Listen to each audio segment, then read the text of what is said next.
si me permitís, me gustaría arrancar por una cuestión lateral, que para mí fue muy grave lo que pasó ayer, que fue lo que yo creo fue una operación para instalar el hallazgo del cuerpo de Facundo Castro, con una información que después se verificó no era correcta, no era cierta, o con una filtración que eventualmente puede ser cierta, pero que el hecho mismo de la filtración, a mi modo de ver, y es lo que también interpretan algunas personas del gobierno, fue una operación destinada a empañar una jornada que el gobierno imaginó como de relanzamiento en términos de agenda. Porque estaba en el mismo momento en el cual se estaba dando a conocer el acuerdo, ¿no? Y 4:30, 5 de la tarde, te digo, todos los que aparte, yo trabajo, vos sabés, en un portal de noticias, entonces estamos todo el tiempo con el panóptico atento a ver qué información está circulando. Y fue muy significativo que a la misma hora en la que empezó la conferencia de Alberto Fernández, acompañado por Cristina, que volvía a la Casa Rosada, o sea, la ornamentación ayer fue una ornamentación de relanzamiento de agenda de gestión. Todos los gobernadores. Fue el segundo acto donde participa Cristina, ¿no? Claro, todos los gobernadores de la oposición, Martín Guzmán haciendo un anuncio que es muy significativo. Estamos hablando que es la primera vez que se consigue casi la totalidad, porque el 99% es la totalidad de los acreedores firmando un acuerdo. Después podemos discutir si es mejor, si es peor, si en 8 años es sustentable, si no lo es, pero digo, para lo que se pretendía hacer ayer... Nadie puede dudar eso, estoy de acuerdo con vos. Lo que se pretendía hacer ayer era un relanzamiento de la agenda de gestión. Desde el punto de vista político es un enorme triunfo para el gobierno. Después, la letra chica tiene sus cosas. Claro, vos podés desde el punto de vista político, táctico, es un enorme triunfo. Bueno, y llamó la atención, y la verdad es que le empecé a seguir el hilo de dónde venía la información, y la información provino de un portal de Córdoba. Primer dato llamativo, para quienes seguimos la información, era que justamente el cuerpo, el peritaje forense se está haciendo en la Ciudad de Buenos Aires. Lo está haciendo la EAF en el equipo de antropología forense con el cuerpo de peritos de la Corte Suprema. Decía, ¿por qué la información proviene de Córdoba? Bueno, puede ser, algún colega cordobés se enteró, lo publica. Ya en la previa había habido una publicación muy significativa en el diario Clarín de una supuesta perito que había adelantado incluso causal de muerte, es decir, que no solamente decía que el cuerpo era de Facundo Castro, y esto fue publicado por Clarín en la mañana, sino que además se adelantaba que había muerto por asfixia, lo cual le agregaba un ruido adicional, porque si era por asfixia, según esa hipótesis, había sido asesinado. Es decir, que se instalaba a eso de las 4:30, 5 de la tarde, con todos los medios del sistema, digamos, replicando la información, que era una información filtrada, no oficial, que efectivamente se había identificado el cuerpo y que efectivamente había sido asesinado. Eso se instaló tipo 5:30 de la tarde, en el mismo momento en que estaba hablando Alberto Fernández. Bueno, en el gobierno automáticamente interpretaron esto como una operación, justamente para complicarle la tarde. Estaba muy interesado en saber qué había pasado, que me había preguntado a mí, y vos le estás respondiendo con todo tu conocimiento. Es Fernando Casas, el pelado Casas. Claro. Nuestro compañero de trabajo, trabaja en Diario Registrado, que casualmente me mandó un mensaje, si querés te lo leo puntualmente. Sí, claro, le mandamos un abrazo grande además. Le mandamos un abrazo grande y me dice: paso captura de 2 notas que hicimos en Diario Registrados para que puedas cotejarte con la operación que salió desde, y se pregunta, Fernando, la policía, los grandes medios para tapar el anuncio del canje. Se hace un poco la misma pregunta que vos. Sí, es lo que ayer especulaban en el gobierno, ¿no? Sí. Claro, dice, otros medios que no tenían esa intención, ámbito financiero, el canciller, hasta Telam, aunque luego borró la nota. Bueno, pero eso fue lo más llamativo. ¿Por qué? Ustedes son cracks de la comunicación, no sé a quién se refiere. No. Y las redes sabrán qué hacer. Pero bueno, vos pudiste averiguar. Claro, porque cuando lo publica. Resulta llamativo que la agencia Telam, ¿no? Claro, cuando lo publica Telam, casi que como sitio informativo no te queda otra que subirte. Yo te digo la experiencia nuestra en el Destape. estuvimos dudando, tenemos un compañero, Matías Colombati, que está trabajando el tema desde el primer día, y Matías nos decía, mirá, la familia no tiene nada confirmado, los abogados no tienen nada confirmado, en el juzgado no tienen ninguna información respecto a que el peritaje esté concluido. Es muy difícil en esos momentos. Cuando vos ves que sale en Telam, que es la agencia oficial, poner la cabeza en el freezer, y es difícil, porque vos ves que todos los demás salen y empieza a correr. Yo no entiendo la obsesión eso. ¿Qué sentido tiene tener una primicia? No, en la era de las redes sociales. Ninguna. En la década del 20, la del 30, del 40, ninguna. del 50. Acá no se trataba igual. Decías, sí. Acá, ¿qué te jugás publicando acá, algo que antes? Acá la pregunta en serio. Sí, no, está claro. Acá no se trataba de publicar la primicia, porque de hecho la primicia ya había sido, si hubiese sido una primicia, ya había sido publicada. Era tener la información publicada, era que la información estuviese. Ahora, cuando vos ves que sale en Telam, que ojo, yo no le quiero caer a la agencia que está haciendo un buen trabajo de reconstrucción, me consta, pero bueno, evidentemente acá algo pasó. Los estándares de calidad fallaron y una agencia oficial tiene que tener errores cometen todos. Claro. Es verdad lo que decís vos.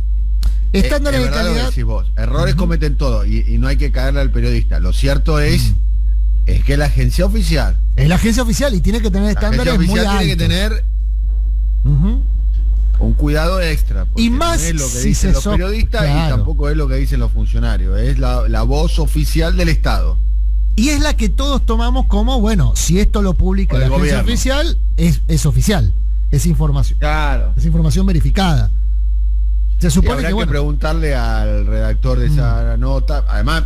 y le habrán preguntado ayer, que cualquier agencia tiene su sistema de control interno. Claro, sí. O sea, no es que los redactores se sientan en una computadora y escriben lo que quieran. No, tenés editores. Igual te voy a decir una cosa, nos equivocamos todos. Eso sin duda, tampoco hay que hacer una... Acá lo grave es la desaparición. Sin duda. De este chico. Lo grave son las responsabilidades que se tengan que deslindar. Lo grave es que aparezca este chico si no es él, su cuerpo. Eso es lo grave. Tampoco es... ¿Viste? Disculpame, voy a hacer una digresión. ¿Viste cómo son los periodistas que les gusta, viste, ocupar el protagonismo? Sí. Y ahora, viste, lo grave es la aparición de la noticia. Es absolutamente, a mi modo de ver la cosa, absolutamente accesorio. Es un error que puede pasar a cualquiera, y si fue una operación que duró nada. Esto es lo que opino yo, no le quiero imponer mi modo de ver las cosas al mundo. No, es una operación, sí, pero duró nada, pero para mí marca un elemento que, si querés, en un ratito lo desarrollamos, que tiene que ver con los términos de la política de cara a lo que viene, que es justamente la pretensión del gobierno de cambiar la agenda y la campaña electoral, que obviamente queda lejísimo en términos de fecha calendaria, digamos, pero en términos políticos ya arrancó. ¿Y cuáles van a ser los términos de intercambio político en Argentina? Bueno, si lo de ayer fue una operación con fines políticos y, como interpretan el gobierno, con fines de desestabilización política, van a ser términos muy crueles. Estamos hablando del uso de la desaparición de una persona, de la angustia de la familia para hacer política. Pero bueno, déjame abrir un paréntesis, porque tenemos ya en comunicación, Dani, a Angélica Graciano, es secretaria general de UTE Capital, y hay un tema que nosotros venimos siguiendo, que es, que el gobierno de la ciudad insiste con su pretensión de reabrir las escuelas, ¿no? Yo califico lo que ocurrió el viernes de un yunque que el presidente le transfirió a Axel Kicillof en el siguiente sentido. Y ayer se verificó. Cuando el viernes Larreta, que habla primero antes que el presidente, anuncia que se van a hacer reuniones de hasta 10 personas en los parques, y después el presidente dice, quedan habilitadas las reuniones de hasta 10. Acá lo dijo Artemio López y nosotros compartimos la idea de Artemio. ¿Qué? El que está conduciendo la pandemia, el que marca el ritmo de la pandemia, es Horacio Rodríguez Larreta. Claro, pero déjame terminar con esta. Nosotros lo dijimos, y que Rodríguez Larreta, además creo que fuimos uno de los pocos que lo dijimos, por suerte está grabado. Claro, pero esto va más allá de todo lo que había ocurrido hasta ahora, por eso lo marco. Porque hasta ahora nosotros veíamos que se había, como vos marcaste muchas veces también, que se le había dado a Larreta una plataforma nacional de lanzamiento y demás. Lo que ocurrió este fin de semana fue otra cosa, y ayer se verificó con Kicillof. Alberto Fernández, al convalidar la reunión de hasta 10 personas, pero al delegarle la decisión de convalidarlas o no a los intendentes o a los gobernadores, lo que hizo fue decirle a Kicillof: yo las permito. Larreta va a estar chocho, porque Larreta quiere hacerlo, y Kicillof, que no quiere hacerlo, va a quedar como el villano, como el stalinista que no quiere que la gente se reúna. Es decir, todo lo contrario al efecto que efectivamente va a explotar Larreta, que es el bondadoso que después de 5 meses quiere que haya actividades económicas y quiere que haya reuniones sociales. Ayer Kicillof, no sé si vos tuviste la posibilidad de escucharlo, estaba justo al aire, pero por eso, pero después... No lo escuché al aire, lo escuché después. Claro, por eso. En un tono muy severo, pero al mismo tiempo muy empático, sentó a su lado a la jefa de terapia del Hospital San Martín y dijo: miren, se están muriendo ellos. ¿Con qué cara le digo yo a ellos, a los trabajadores y trabajadoras de la salud, que nosotros, por una cuestión de especulación política, vamos a abrir todas las actividades sociales, para que ellos después trabajen 14, 15, 16 horas al día y se contagien y se mueran?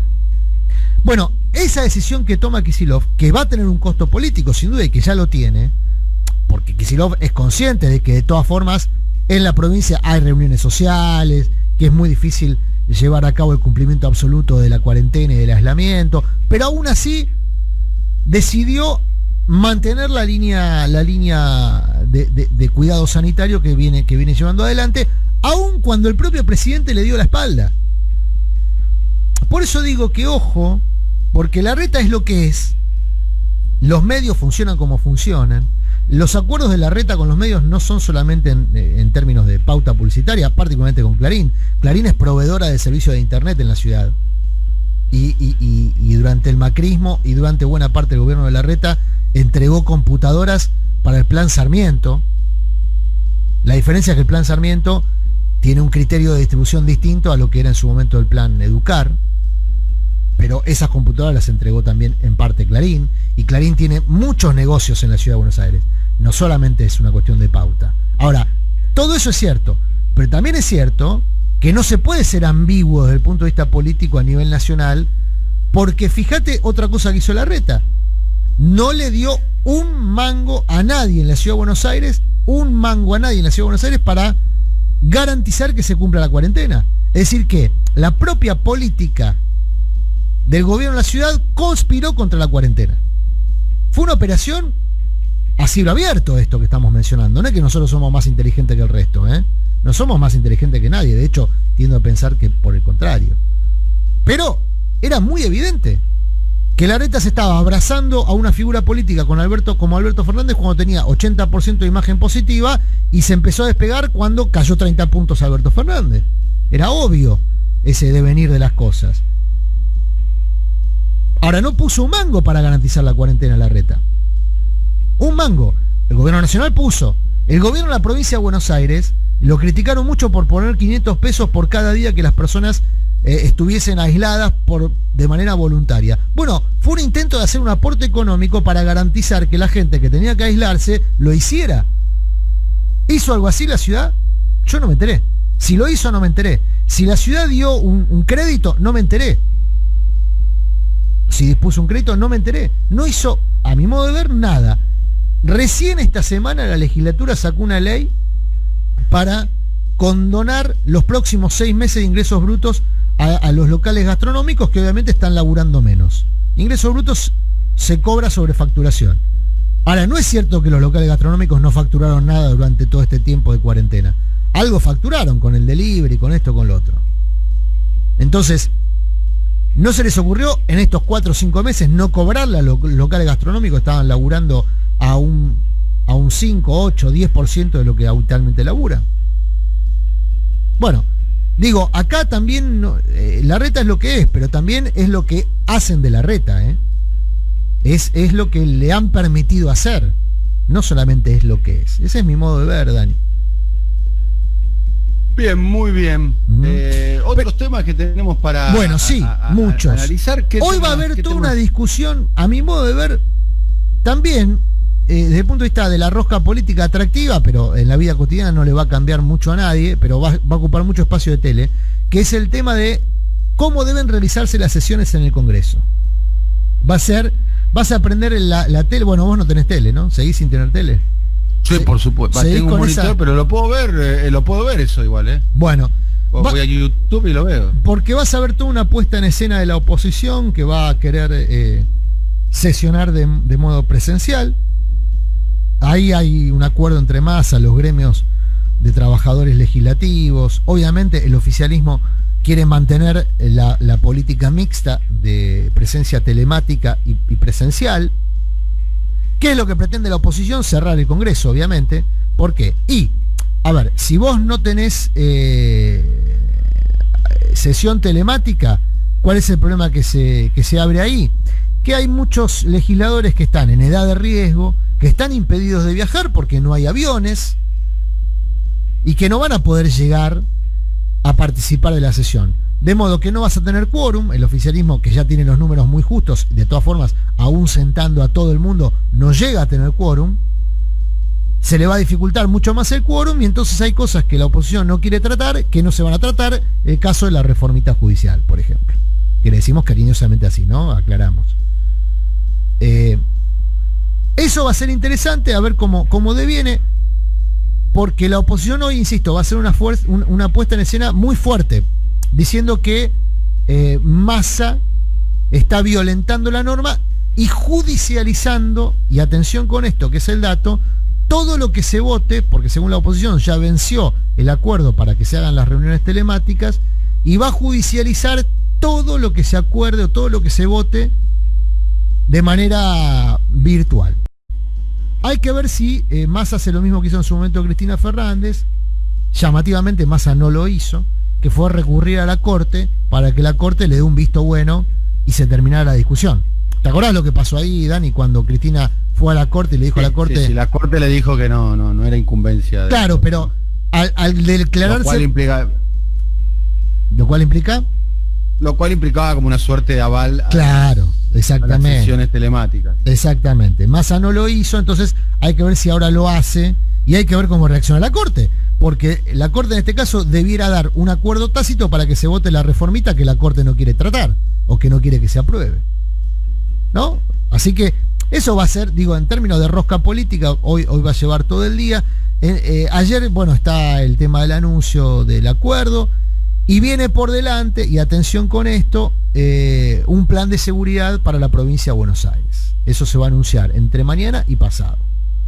Ese plan de seguridad lo que busca es poner como telón de fondo hay un esfuerzo muy grande de la oposición mediática y de la oposición real, ¿no? Los que actúan de opositores y los que le dan letra, de instalar el tema de las tomas de tierras, ¿no? Muy fuerte está, está muy fuerte, está con un grado el diario La Nación, el diario Clarín, Infobae, sus comunicadores, ¿no? Le están dando una relevancia muy grande. Hasta donde yo pude averiguar, el conflicto existe, claramente, nadie está negando que no exista, pero se lo está presentando como un tsunami de toma de tierras y un ataque a la propiedad privada. Hay que ver si termina eso de prender en la opinión pública y demás. El gobierno, la oposición mediática tira estos globos de ensayo. Algunos son muy exitosos, como fue la liberación masiva de presos, que provocó, probablemente, a mi modo de ver las cosas, me puedo equivocar en la percepción, pero probablemente provocó la protesta más dura que recibió el gobierno desde que existe, digamos, del gobierno de Alberto Fernández. Un cacerolazo que fue bastante sonoro, por lo menos en las zonas de clase media urbana, y está tratando un poquito de a ver si logra instalar el tema de la toma de tierras, digamos. En provincia de Río Negro, también hay en Chubut, acá también en la zona de Victoria, en la zona norte del Gran Buenos Aires, en las inmediaciones del ramal Mitre de ferrocarril. Bueno, están y por lo que yo pude averiguar, ayer hice algunas llamadas a la Patagonia, hay de todo ahí, ¿no? Sí, en el caso de Villa Marcardi ya hay de todo. Está hay claro todo, que hay de todo. Que hay una movida política. Sí, hay personas que están buscando un pedazo de tierra para hacer su proyecto de vida, digamos. Hay grupos que se autorreivindican como pueblos originarios y que están reivindicando las tierras como propias, entre comillas. Y después están aquellas personas, como en el caso de Villa Mascardi, estamos hablando de tierras fiscales, o sea, tierras que están en manos del Estado, digamos, en propiedad del Estado, tierras muy importantes desde el punto de vista del desarrollo inmobiliario que puedan llegar a tener, digamos. Son lugares muy preservados, muy bellos y demás. Entonces eso genera un conflicto muy grande dentro de las propias comunidades ahí. Bueno, es un tema que existe hace años. Recuerden, no se olviden, sin ir más lejos, la operación Santiago Maldonado con el RAM, con la resistencia ancestral mapuche. Sí, ahora está muy activo Pichetto con esa teoría, ¿viste? Que esto es proveniente de Chile, que son... Bueno, es la teoría histórica. Es la teoría histórica porque efectivamente... Lo que vienen diciendo de muchos lados. El pueblo mapuche es un pueblo, obviamente, que no reconoce la frontera, la frontera cordillerana como una frontera que divide al pueblo mapuche. Se considera el mismo pueblo a ambos lados de la cordillera. Y eso ha generado movimientos políticos también en Argentina, que en Chile están mucho más desarrollados. Hay que decir que el pueblo mapuche en Chile, la nación mapuche, no el pueblo, la nación mapuche en Chile tiene un desarrollo mucho más robusto que en la Argentina. Y en la Argentina, bueno, en los últimos años... Alguien puede decirte, digamos, los que niegan la existencia de la nación mapuche en territorio argentino, es que los mapuches son chilenos y que cuando vinieron a Argentina vinieron expulsados de Chile. Pero es una discusión. Originalmente, bueno, lo que sostienen ellos. No, está bien, pero la verdad es que la noción de Chile y de Argentina, el pueblo mapuche no la reconoce, la nación mapuche no la reconoce como una división de su propia nación. Y después vos tenés, sí, realidades económicas, sociales distintas, insisto, hay zonas del sur chileno, recuerdo, y me ha tocado ir varias veces a un lugar muy bonito que tiene Chile al sur, que es Pucón, donde buena parte de las actividades económicas, turísticas y demás son desarrolladas por la nación mapuche, a la manera de que en la Argentina, creo, por ejemplo, Batea Mahuida, si no me equivoco, es un centro turístico que también es desarrollado y administrado por el pueblo mapuche. Es decir, en algún momento hubo políticas, digamos, de concesiones también es económicas. Cuando no soy un especialista en el tema, pero cuando me tocó estar ahí en la zona de Esquel, de Bolsón, de Puyén, de Lago Puelo, digamos, la comarca andina, insisto, no soy un especialista en el tema, pero cuando se produjo la muerte de Santiago Maldonado, nosotros fuimos allí hace muchos años atrás con un equipo periodístico. También uno tiende a atender, a pensar, a definir, yo lo llamo, viste, como razonar como si fueran góndolas de supermercado. Claro. Que en los medios de comunicación lamentablemente lo hacemos mucho, y pensar que lo mapuche es una sola cosa, digamos, parece una manera. No, y claro. Dentro de los miembros de la comunidad mapuche tenés una escala de grises. Sí, hay están más integrados, sectores que... Y después sectores... Yo tuve la oportunidad, por ejemplo, de conocer en aquel viaje a personas que se identificaban o decían identificarse con el grupo RAM, ¿no? Claro. Resistencia a Central Mapuche. Y la verdad que era un discurso muy extremista, si se quiere, ¿no? Muy extremo, un discurso que me imagino que va a ser un discurso que para el resto, para la mayoría de la sociedad argentina, iba a ser muy difícil de comprender.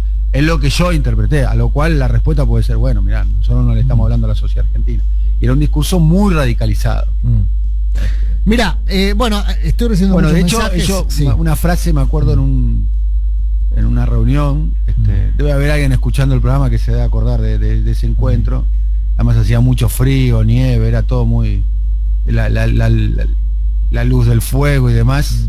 Y me decía, uno de esos integrantes me dijo algo que me quedó grabado, dice, nosotros somos una nación, ustedes no son una nación.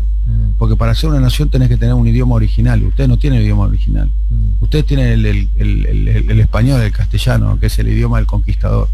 Nosotros tenemos nuestro propio idioma, nuestra propia bandera, nuestro propio territorio. Nosotros sí somos una nación.